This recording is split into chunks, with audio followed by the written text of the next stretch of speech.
दोस्तों युक्ति आईएएस में आपका हार्दिक स्वागत है। जैसा कि बिहार पीसीएस का आप लोग को एफएलटी फर्स्ट का पेपर हो चुका है, एफएलटी फर्स्ट बिहार पीसीएस का हो चुका है, सेकंड भी हो चुका है, थर्ड भी हो चुका है, फोर्थ भी हो चुका है। टोटल 4 एफएलटी फुल टेस्ट हो चुके हैं आपके।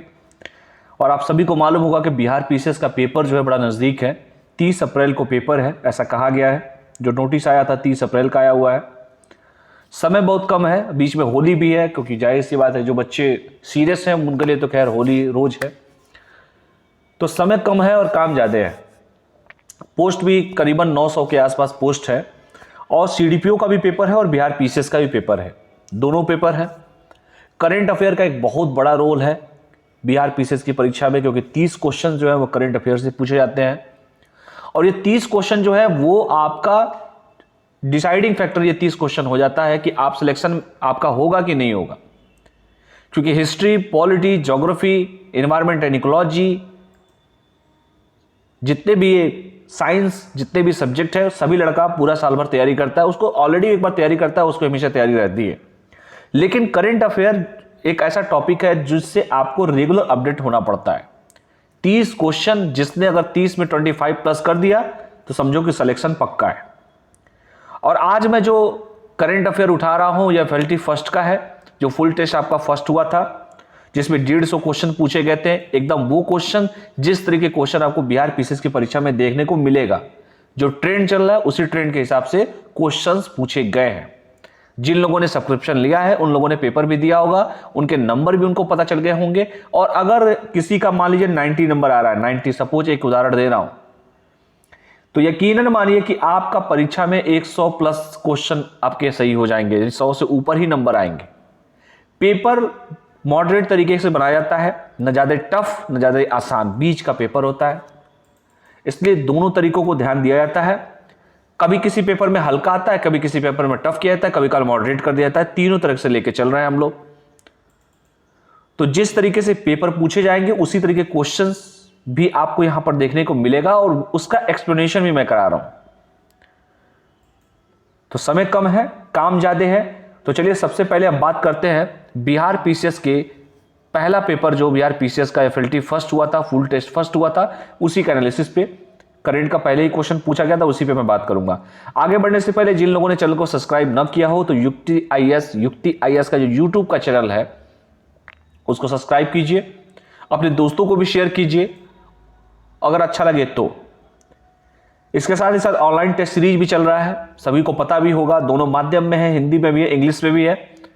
चाहे आप वनडे एग्जाम की तैयारी करते हो, चाहे वो स्टेट पीसीएस की तैयारी करते हो, चाहे यूपीएससी की तैयारी करते हो, सारा टेस्ट अवेलेबल है यहाँ पे। और सब्सक्रिप्शन प्लान मिनिमम 10 रुपीज से लेकर 399 तक का प्लान है यहाँ पे। प्रीलिम्स की सिर्फ बात कर रहा हूं। 67 बीपीएससी का टोटल 21 टेस्ट है, जिसमें मैंने फर्स्ट टेस्ट जो है, बाकी सब्जेक्टिव ऑलरेडी हो चुका है। फर्स्ट टेस्ट मैं ले रहा हूं लगातार। जिनको सब अभी भी ज्वाइन करना है, ज्वाइन करके पेपर दे सकता है। ये मेंस का भी है, क्योंकि प्री के बाद 3 महीने बाद तुरंत मेंस होगा। समय कम रहेगा, तो जो लोग सीरियस हैं एक बार ट्राई करें, क्योंकि लिखने की कला और कौशल जिसके पास है उसका मेंस हमेशा क्वालिफाई करेगा, इंटरव्यू में हमेशा पहुंचेगा वो। अगला हम बात करते हैं यूपीएससी का भी, क्योंकि 5 जून को पेपर है, 51 टेस्ट है, 1500 फी है। जिनको ज्वाइन करना है वो ज्वाइन कर सकते हैं। बीपीएससी लूसेंट का भी अगर किसी को करना हो, क्योंकि लूसेंट को हर जगह काम देगा। 199 का है लूसेंट बूस्टर, तो जिनको भी लूसेंट बूस्टर ज्वाइन करना हो तो लूसेंट बूस्टर भी ज्वाइन कर सकते हैं। एकदम टॉपिक वाइज टेस्ट दिया जाता है। तो चलिए सबसे पहला आज हम बात करेंगे फुल टेस्ट, एफएलटी 2 वाला फुल टेस्ट पे हम बात करेंगे, जो क्वेश्चंस पूछे गए थे। तो पहला क्वेश्चन इसमें पूछा गया था फुल टेस्ट में, निम्नलिखित में से किस राज्य केंद्र शासित प्रदेश क्षेत्र में हिमशक्ल में सेना के 7 जवानों की मौत हो गई।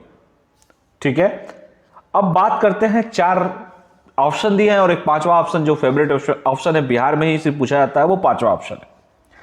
आपके पास ऑप्शन है कि जम्मू कश्मीर, ये घटना कहां पर घटी जहां सेना के 7 जवानों की मौत हुई हिमशक्ल के कारण। जम्मू कश्मीर, हिमाचल प्रदेश, अरुणाचल प्रदेश, दार्जिलिंग, और इनमें से कोई नहीं, एक से अधिक। तो यह घटना हुई थी अरुणाचल प्रदेश में। ठीक है, अरुणाचल प्रदेश जिसकी राजधानी ईटानगर है। और मैं बार बार कहता हूं कि अगर किसी भी राज्य की राजधानी, एक एस्पिरेंट जो नया तैयारी करता है उसको हमेशा ये मालूम होना चाहिए कि अरुणाचल प्रदेश, अगर सर ने जिक्र किया है कि भैया ये घटना जो हुई थी वो कहां पर हुई थी, तो सर ने कहा अरुणाचल प्रदेश, तो एटलीस्ट अरुणाचल प्रदेश के इर्द गिर्द कौन से एरियाज है, कौन से राज्यों से सटा हुआ है, किससे अपना बॉर्डर जो है, सीमा जो है साझा करता है, इसकी जानकारी, प्लस वहां के चीफ मिनिस्टर कौन है, मुख्यमंत्री कौन है, इसकी जानकारी, वहां के राज्यपाल कौन है, इसकी जानकारी, और अरुणाचल प्रदेश में सबसे ज्यादा आबादी किसकी है, क्या हिंदुओं की है, मुस्लिमों की है, सिखों की है, बौद्धों की है, जैनों की है, एटलीस्ट ज्ञान थोड़ा सा आप लोग को होना चाहिए, क्योंकि देखो भारत में आप लोग रहते हो तो नॉलेज तो भैया सबका रखना पड़ेगा। अरुणाचल प्रदेश का क्या फेमस है, क्या तवांग मठ अरुणाचल प्रदेश में अगर है तो बौद्धों के लिए फेमस है, आखिर वैसा क्या है, एटलीस्ट ये भी जानकारी रखिए आप लोग। ये करंट का टॉपिक जरूर मैं पढ़ा रहा हूं, लेकिन मैं बार बार कह रहा हूं, जैसे जैसे आप लोग प्री देंगे, मेंस देंगे, इंटरव्यू में जाएंगे, आपको खुद रियलाइज हो जाएगा कि मैं ऐसा क्यों बोल रहा हूं। क्योंकि यूपी पीसीएस में अरुणाचल प्रदेश के मुख्यमंत्री का नाम कई बार पूछा गया है।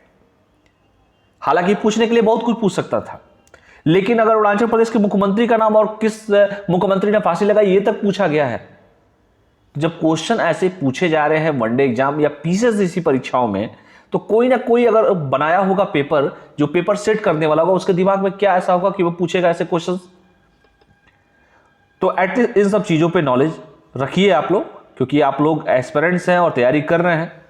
तो क्वेश्चन पूछा गया था, निम्नलिखित में से किस राज्य और केंद्र शासित प्रदेश क्षेत्र में हिमस्खलन में सेना के 7 जवानों की मौत हुई, तो अरुणाचल प्रदेश में, जिसकी राजधानी ईटानगर है।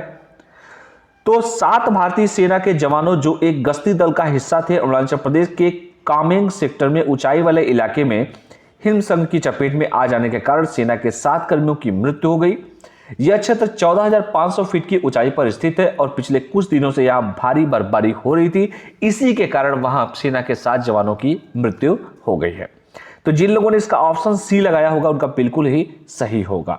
चलिए अगला क्वेश्चन चलते हैं। दूसरा क्वेश्चन पूछा गया था कि निम्नलिखित में से किस देश के केंद्रीय बैंक ने वित्तीय मानकीकरण के लिए पंचवर्षीय योजना शुरू की है। किस लिए क्वेश्चन पूछा है कि निम्नलिखित में से किस देश के केंद्रीय बैंक ने, जैसे आरबीआई है हमारे के यहां, यह पूछा है कि किस देश के केंद्रीय बैंक ने, उस देश का नाम बताइए जिसने वित्तीय मानकीकरण के लिए पंचवर्षीय योजना की शुरुआत किया है। ऑप्शन ए है भारत, ऑप्शन बी है अमेरिका, ऑप्शन सी है चाइना, ऑप्शन डी है नेपाल और ऑप्शन ई है इनमें से कोई नहीं, एक से अधिक। तो इसका सही जवाब है वो देश और कोई नहीं, वो देश है चाइना, चीन। चीन के केंद्रीय बैंक और चीनी सरकार की सरकारी एजेंसियों ने वित्तीय मानकीकरण के लिए पंचवर्षीय योजना प्रकाशित की है। इस योजना को 21 से लेकर 25 की अवधि के दौरान लागू किया जाएगा। इस योजना के तहत चीन अपनी सीमा पर युआन भुगतान प्रणाली को मजबूत करेगा और योजना के हिस्से के रूप में डिजिटल फिएट मुद्रा के बुनियादी ढांचे के मानकों को स्थापित करने का पता लगाएगा। तो इसका सही आंसर होगा चीन। ठीक है, तो जिन लोगों ने सी लगाया होगा उनका बिल्कुल ही सही होगा। अगला क्वेश्चन पे बात करते हैं। निम्नलिखित में से कंछोट उत्सव किस राज्य या केंद्र शासित प्रदेश में मनाया जाता है।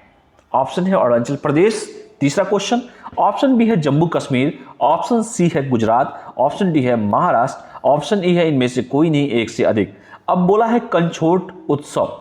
अब ये बताओ, आज तैयारी कर रहे हो या आज के 50 साल बाद भी तैयारी अगर कर रहे हो, तो ऐसे अगर उत्सव कहीं पर भी फेस्टिवल्स मनाए जाते हैं तो क्या इंपॉर्टेंट होंगे कि नहीं होंगे। लठमार होली मनाई जाती है, कहां मनाई जाती है, ये आज या आज के 50 या 100 साल बाद भी जब भी पेपर होगा तो जरूर पूछा जाएगा। वैसे ही कंछोट महोत्सव किस राज्य और किस केंद्र शासित प्रदेश में मनाया जाता है, देखो कितना इंपॉर्टेंट है। तो मैंने कहा है कि निम्नलिखित में से कंछोट महोत्सव किस भारतीय राज्य और केंद्र शासित प्रदेश में मनाया जाता है, तो इसको मनाया जाता है जम्मू कश्मीर। जम्मू कश्मीर की अगर हम जिक्र करें तो धारा 370 इंपॉर्टेंट। जम्मू कश्मीर के उपराज्यपाल कौन है ये भी इंपॉर्टेंट है और आप लोगों को कमेंट करके जरूर बताना भी चाहिए था। कंछोट उत्सव नाग संस्कृति के अनुयायियों के लिए एक धार्मिक कार्यक्रम है। यह जम्मू कश्मीर के डोडा में मनाया जाता है। लोग देवी पार्वती के साथ भगवान शिव के विवाह का जश्न मनाते हैं और अपने जीवन साथी की लंबी उम्र के लिए प्रार्थना करते हैं। इसे गौरी तृतीया भी कहा जाता है। कितना इंपॉर्टेंट है। अगर मान लीजिए पूछ दे कि कंछोट उत्सव जो है, जो महोत्सव है, आखिर किस देवता के लिए मनाया जाता है, ऑप्शन दे देगा। तो इसमें सही आंसर है भगवान शिव और पार्वती, ठीक है, गौरी के लिए। अगला क्वेश्चन है, चौथा क्वेश्चन, व्हाइट चिक्ड मैकॉक नामक एक नई स्तनपायी प्रजाति भारत के किस राज्य में पाई गई है? ये बेसिकली देखो एनवायरमेंट एंड इकोलॉजी का जो टॉपिक है उससे करंट दिया गया है। व्हाइट चिक मैकॉक, 4 ऑप्शन, फिर अरुणाचल प्रदेश, गुजरात, तमिलनाडु, आंध्र प्रदेश, और इसका सही जवाब है अरुणाचल प्रदेश। तो जिन लोगों ने ए मारा होगा उनका बिल्कुल ही सही होगा। जूलॉजिकल सर्वे ऑफ इंडिया, जेडआई जिसे कहते हैं, जूलॉजिकल सर्वे ऑफ इंडिया के वैज्ञानिकों ने भारत में एक नई स्तनपायी प्रजाति जिसका नाम है व्हाइट चिक मैकॉक की खोज की है। वैज्ञानिकों ने मध्य अरुणाचल प्रदेश में व्हाइट चिक मैकॉक की उपस्थिति की खोज की है। भारत के इस प्रजाति के स्तनधारियों का एक नया जोड़ा है। वर्ष 2015 में चीनी वैज्ञानिकों के एक समूह ने दक्षिणी पूर्वी तिब्बत में मुडोग क्षेत्र से प्रजातियों की खोज की थी। भारतीय प्राणी सर्वेक्षकों ने मध्य अरुणाचल प्रदेश में कुछ मल के नमूने एकत्रित किए और डीएनए विश्लेषण के दौरान सफेद गाल वाले मैकाक की उपस्थिति का पता लगाया। ठीक है, खैर इतना लंबा चौड़ा नहीं, बस ये जानो कि ये जो पाई गई है वो अरुणाचल प्रदेश में पाई गई है। 5वां क्वेश्चन चलते हैं। 5वां क्वेश्चन में पूछा गया है कि अफ्रीकी संघ शिखर सम्मेलन, क्वेश्चन क्या है, अफ्रीकी संघ शिखर सम्मेलन 2022 की मेजबानी किस देश के द्वारा की जाएगी? 4 option, Thailand, America, Bharat, Ethiopia, और इनमें से कोई नहीं, एक से अधिक। तो इसका सही जवाब है इथियोपिया। ठीक है, तो 35वां अफ्रीकी संघ शिखर सम्मेलन 2022 अफ्रीकी संघ मुख्यालय अदीस अबाबा इथियोपिया में शुरू किया गया। तो मुख्यालय कहां है? अदीस अबाबा। यह भी कई बार क्वेश्चन पूछा जाता है राजधानी के बारे में। यह शिखर सम्मेलन कई सैन्य तख्ता पलट और अफ्रीका में कोरोना वायरस महामारी के बीच आयोजित किया गया। यह 2 दिवसीय शिखर सम्मेलन पिछले 18 महीनों से 6 तख्ता पलट या प्रयास किए गए तख्ता पलट और कम टीकाकरण दरों को संबोधित करेगा। अभी जानते हैं कि यूक्रेन और रशिया में युद्ध छिड़ गया है, इस पे कभी हम विस्तृत चर्चा करेंगे। 6वां क्वेश्चन पूछा गया था कि निम्नलिखित में से किस केंद्रीय मंत्रालय ने central media accreditation guideline 2022 launch किया है? ऑप्शन ए है आपका परमाणु ऊर्जा विभाग, ऑप्शन बी है महिला और बाल विकास मंत्रालय, ऑप्शन सी है सूचना और प्रसारण मंत्रालय, ऑप्शन डी है कृषि और किसान कल्याण मंत्री, ऑप्शन ई है इनमें से कोई नहीं, एक से अधिक। तो इसका सही जवाब है किस मंत्रालय ने सेंट्रल मीडिया एक्रीडिएशन गाइडलाइन जारी किया है? तो सूचना और प्रसारण मंत्रालय के द्वारा यह नेक काम किया गया है। तो सूचना और प्रसारण मंत्रालय ने सेंट्रल मीडिया एक्रीडिएशन गाइडलाइन जारी किया है। इसमें एक कठोर प्रावधान शामिल है जिसके तहत यदि कोई पत्रकार भारत की संप्रभुता और अखंडता के लिए हानिकारक है तो उसके मान्यता को निलंबित या वापस ले लिया जा सकता है। मान्यता प्राप्त मीडिया कर्मियों को अपने प्रोफाइल पर भारत सरकार से मान्यता प्राप्त शब्दों का प्रयोग करने से प्रतिबंधित किया गया है। तो ध्यान दीजिएगा इसको। चलिए, लोकतंत्र का चौथा स्तंभ मीडिया। अगला है Nehru trophy boat race 2022। Question पूछा गया है कि नेहरू ट्रॉफी बोट रेस 2022 का आयोजन निम्नलिखित में से कहां पर किया जाएगा? ऑप्शन ए है केरल, ऑप्शन बी है यूएई, और ऑप्शन सी है विशाखापट्टनम, ऑप्शन डी है दुबई, और ऑप्शन ई है इनमें से कोई नहीं, एक से अधिक। सही जवाब है वो है संयुक्त अरब अमीरात, यूएई, संयुक्त अरब अमीरात।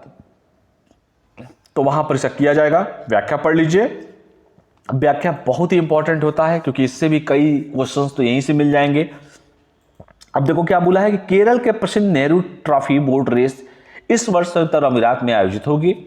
परंपरागत रूप से भारत को केरल में आयोजित किया जाने वाला यह बोट रेस पहली बार यूएई में आयोजित किया जा रहा है। देखो कितना इंपॉर्टेंट हो गया, पहली बार परंपरागत रूप से भारत के केरल में होता था, लेकिन पहली बार यह यूएई में आयोजित किया जाएगा। यूएई के रास अल खैमा शहर में नेहरू बोट रेस 27 मार्च 2022 को आयोजित की जाएगी। यूएई और केरल के बीच रिश्तों को खूबसूरत बनाने के लिए यूएई में इस ट्रॉफी का आयोजन कर रहे हैं।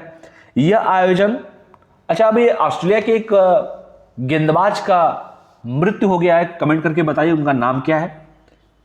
52 साल की उम्र में उनकी मृत्यु हो गई है हार्ट अटैक से, जिनका लोहा पूरी दुनिया मानता था, उनकी गेंदबाजी का। कमेंट करके नाम उनका बताइएगा आप लोग। क्वेश्चन पूछ सकता है, वो लेटेस्ट क्वेश्चन है, पूछा जा सकता है। और सिर्फ एक खिलाड़ी थे सचिन तेंदुलकर, जो कभी उनसे डरते नहीं थे। कमेंट करके बताइएगा, इतना हिंट मैं रीजनिंग का दे दिया हूं आप लोग को। चलिए अगला क्वेश्चन देखिए। हाँ, केरल के मुख्यमंत्री बेसिकली पिनरई विजयन ने पिछले कुछ सप्ताह दुबई की अपनी यात्रा के दौरान यूएई और नेहरू ट्रॉफी 2022 के ब्रोशर का अनावरण किया था। खैर, केरल और दुबई यूएई के संबंधों को मजबूत करने के लिए इस खेल का आयोजन पहली बार किया जा रहा है। वो यूएई में किया जा रहा है, लेकिन परंपरागत रूप से हमेशा भारत में होता है। लेकिन पहली बार इन दोनों देशों के रिश्तों को मधुर करने के लिए, संबंधों को मजबूत करने के लिए इस खेल का आयोजन किया जा रहा है। चलिए, ये भी इंपॉर्टेंट है। अगला क्वेश्चन देखते हैं कि किस पूर्वोत्तर राज्य ने हाल ही में आईटी क्षेत्र के लिए एक समर्पित प्रौद्योगिकी पार्क का उद्घाटन किया। कभी भी प्रौद्योगिकी पार्क, टेक्नोलॉजी पार्क की अगर बात किया जाए, हमेशा इंपॉर्टेंट ही रहता है। ऑप्शन है तमिलनाडु। पहली बात, अगर कोई पढ़ा लिखा भी लड़का होगा तो ये समझ जाएगा कि पूर्वोत्तर राज्य की बात किया है। तो तमिलनाडु पूर्वोत्तर में तो है नहीं, तमिलनाडु को हटा दो, बचा मेघालय, मिजोरम और त्रिपुरा। इन्हीं तीनों में से ऑप्शन होगा, नहीं तो कोई और नहीं होगा। और जब दिख रहे हैं तीनों हैं पूर्वोत्तर के, तो जाहिर सी बात इसी में से कोई एक होगा। तो ये रीजनिंग के पार्ट होते हैं। अगर रीजनिंग लगाएंगे तो ऐसे भी तुक्का मार सकते हैं आप लोग। अब पूछा है कि किस पूर्वोत्तर राज्य ने हाल ही में आईटी क्षेत्र के लिए एक समर्पित प्रौद्योगिकी पार्क का उद्घाटन किया है, तो राज्य का नाम है मेघालय। आपका काम यह है कि मेघालय की राजधानी, मेघालय के सीएम, मेघालय के राज्यपाल, गवर्नर, मेघालय में लोकसभा की सीटें, राज्यसभा की सीटें, एटलीस्ट आप लोग को इतना पता होना चाहिए। किस राज्य से घिरा हुआ है मेघालय, इतना आप लोग का काम है। मेघालय चेरापूंजी कहां है, कमेंट करके बताइएगा कहां पर है। मेघालय के मुख्यमंत्री, जिनका नाम है कोनराड के संगमा, ने शिलांग टेक्नोलॉजी पार्क का उद्घाटन किया है। वर्तमान में मेघालय की 70% जनसंख्या 35 वर्ष से कम आयु की है। इस टेक्नोलॉजी पार्क के पहले चरण के निर्माण से प्रत्यक्ष रूप से 1500 से अधिक लोगों को रोजगार मिलेगा और इनडायरेक्ट रूप से अधिक रोजगार इससे सृजित भी होंगे। तो जाहिर सी बात है, जब भी होगा तो रोजगार सृजित होगा भी। अगला क्वेश्चन है, तो इसका आंसर हो जाएगा बी। तो जिन लोगों ने बी लगाया होगा उनका बिल्कुल ही सही है, मेघालय इसका आंसर था। 9वां क्वेश्चन देखते हैं, हैकाथन पावरथॉन 2022 की नोडल एजेंसी निम्नलिखित में से कौन सी है जो केंद्रीय ऊर्जा मंत्रालय द्वारा लॉन्च किया गया है। बात करते हैं आरईसी, ईआरसी, एसआईएन, आरडीएस और इनमें से कोई नहीं, एक से अधिक। तो इसका सही जवाब है आरईसी। आरईसी जो है इसका सही जवाब है। तो केंद्रीय ऊर्जा मंत्री आरके सिंह ने गुणवत्तापूर्ण बिजली आपूर्ति के लिए तकनीकी संचालित समाधान के लिए पावरथॉन 2022 नाम से एक हैकाथन लॉन्च किया है, जिसे आरईसी लिमिटेड, मतलब society for innovation and entrepreneurship और आईआईटी बॉम्बे के सहयोग से नोडल एजेंसी के रूप में कार्य कर रहा है। बेसिकली इतना जानो कि उस कंपनी का नाम है आरईसी। फुल फॉर्म अगर कोई पूछे तो society for innovation and entrepreneurship कह सकते हैं। चलिए अगला देखते हैं क्वेश्चन, 10वां क्वेश्चन, निम्नलिखित में से किस उच्च न्यायालय ने कॉलेजों में हिजाब के उपयोग पर प्रतिबंध लगाने वाली याचिकाओं पर सुनवाई के लिए 3 न्यायाधीशों की पीठ का गठन किया। आपने देखा होगा, बड़ा चर्चित मुद्दा है, बड़ा ही ज्वलंत मुद्दा है हिजाब की बात जो की जा रही है। जैसे स्कूल खुला तो हिजाब पे रोज पेपर में, न्यूज़पेपर में, हर जगह इस पे डिबेट भी हो रहा है। लेकिन मुझे मानना है कि एजुकेशन में ये सब चीजें नहीं होनी चाहिए। खैर, तमिलनाडु, कर्नाटक, मद्रास और इलाहाबाद, आपने देखा होगा कि 3 नाम इसमें जो है वो साउथ के ही हैं। एक नाम जो है इलाहाबाद, खैर कहाँ है सबको पता ही होगा, संगम। अब पूछा हिजाब की बात कर रहा है, तो इसका सही जवाब है कर्नाटक। कर्नाटक उच्च न्यायालय के मुख्य न्यायाधीश ने राज्य के कुछ पूर्व विश्वविद्यालय कॉलेजों में हिजाब के उपयोग पर प्रतिबंध लगाने वाली याचिकाओं के एक बेंच की सुनवाई के लिए 3 न्यायाधीशों की पीठ का गठन किया है। कर्नाटक उच्च न्यायालय मुख्य न्यायाधीश ऋतुराज अवस्थी ने मामले पर गौर करने के लिए बुधवार को एक पूर्ण पीठ का गठन किया था। न्यायमूर्ति अवस्थी, न्यायमूर्ति कृष्णा एस दीक्षित, न्यायमूर्ति जीएम खाजी इस पीठ का हिस्सा है। राज्य के उडुपी जिले के सरकारी महाविद्यालयों में पढ़ने वाली कुछ मुस्लिम छात्राओं ने उनके हिजाब पहनकर कक्षाएं लेने से रोकने के खिलाफ याचिकाएं दायर की हैं। और एजुकेशन में तो खैर कभी होना भी नहीं चाहिए सब चीजें, क्योंकि जहां पढ़ाई लिखाई हो रहा है, जहां पे ये सब चीजें हो रही हैं, वो कुछ और पहनेंगे, दूसरा कोई और होगा, तो फिर जो मेन चीज है एजुकेशन, वो कहां जाएगा।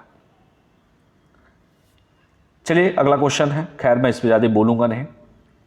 इसका सही आंसर है कर्नाटक, बी। अगला क्वेश्चन है, निम्नलिखित में से हाल ही में खबरों में रहा पुनेरा धाम किस राज्य में स्थित है। खबरों में रहा है तो चर्चित होगा, और पुनेरा धाम की बात की जा रही है तो बिहार, उत्तर प्रदेश, झारखंड, छत्तीसगढ़, इनमें से कोई नहीं। तो सही जवाब है इसका बिहार, जो बिहार पीसीएस की परीक्षा दे रहे हैं आप। बिहार स्थित पुनेरा धाम को स्वदेश दर्शन योजना के रामायण परिपथ में शामिल किया गया है। पर्यटन मंत्रालय की प्रसाद योजना के तहत शामिल किया गया है। इस योजना में बिहार के कई पर्यटन स्थल शामिल है, जिसमें वैशाली में तितकर सर्किट, आरा, मसाद, पटना, राजगीर, पावापुरी, चंपापुरी, सुल्तानगंज में आध्यात्मिक सर्किट धर्मशाला, देवघर और बोधगया में बौद्ध सर्किट इसमें शामिल किया गया है। अगला क्वेश्चन देखते हैं, 12वां क्वेश्चन, निम्नलिखित में से किस देश के द्वारा ज्वाइंट मैगलन टेलीस्कोप परियोजना का नेतृत्व किया जा रहा है? फिर ऑप्शन देखिए 4, भारत, चीन, अमेरिका, जापान। 4 ऑप्शन और सही जवाब है इसका अमेरिका। अमेरिका जो है उसी के द्वारा ज्वाइंट मैगलन टेलीस्कोप परियोजना का नेतृत्व किया जा रहा है। ठीक है, तो इसको देख लीजिएगा आप लोग। अगला क्वेश्चन है, इंटरनेशनल का इशारा बता रहा हूं, space application centre and physical research laboratory किस संस्थान के तत्वावधान में कार्य करती है? यानी कि ये जो रिसर्च सेंटर है, लैबोरेटरी, वो किसके बिहाफ पे काम करती है? क्या इसरो, भारतीय अंतरिक्ष अनुसंधान संस्थान, क्या चीन के राष्ट्रीय अंतरिक्ष प्रशासन के द्वारा, यूरोपीय अंतरिक्ष एजेंसी के द्वारा, रूसी संघीय अंतरिक्ष एजेंसी के द्वारा, या इनमें से कोई नहीं या एक से अधिक? तो इसका जो सही जवाब है वो है ऑप्शन ए, इसरो के द्वारा। इसरो कहां है? कमेंट करके बताइएगा, इसरो किस राज्य में है? ठीक है, इसरो। तो इसका सही जवाब है इसरो, भारतीय अंतरिक्ष अनुसंधान संगठन के तत्वावधान में अहमदाबाद स्थित space application centre and physical research laboratory कार्य करती है। हाल ही में इस संस्थान के वैज्ञानिकों ने क्वांटम उलझाव का सफलतापूर्वक प्रदर्शन किया है। रियल टाइम क्वांट की डिस्ट्रीब्यूशन का उपयोग करते हुए उन्होंने 300 मीटर की दूरी वाली 2 इमारतों के बीच हैक प्रूफ संचार किया है। 14वां क्वेश्चन देखते हैं, बट नॉट लिस्ट, निम्नलिखित में से राष्ट्रीय युवा सशक्तिकरण कार्यक्रम किस मंत्रालय की एक योजना है? राष्ट्रीय युवा सशक्तिकरण